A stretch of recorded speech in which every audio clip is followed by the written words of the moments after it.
OCD is an illness, basically where people are suffering from thoughts that come into their head that they have difficulty getting out, that they feel create great distress and lead them to doing things that we call compulsions in order to try to get rid of that feeling.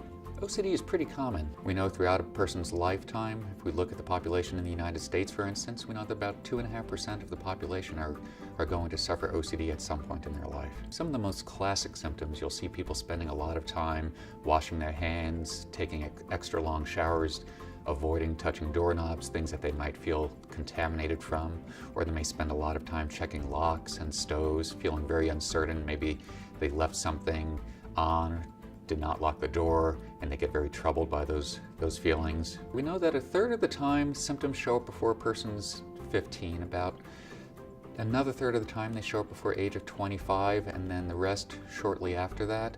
So it tends to be an illness where we start to see the symptoms popping up very often, even in childhood. When OCD hits, very often there's not a particular trigger that shows us that the illness is arriving. Sometimes it just starts creeping up, kind of like growing like ivy on a wall, very slowly, but developing over years. And actually, a lot of people don't seek treatment until their late 20s, even though they've had symptoms of the illness many times for over a decade.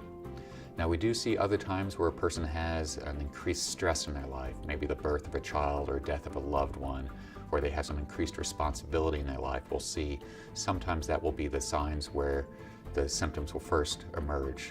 But from what we know about OCD, we don't want to say that those stressors cause the illness, but they're usually kind of the last straw that was going to be left before the illness emerged, because this is an illness that has a very strong biological genetic component. We see it running in families, very commonly. The good news about OCD, it's a very treatable disorder, and the treatments for it are very effective.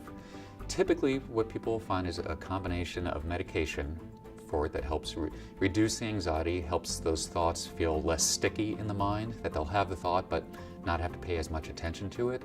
But then also combining that with cognitive behavioral therapy, where they learn to face the fears that they had been avoiding. The level of fear and intensity in the brain is exactly the same as if you and I had to face a tiger at that moment.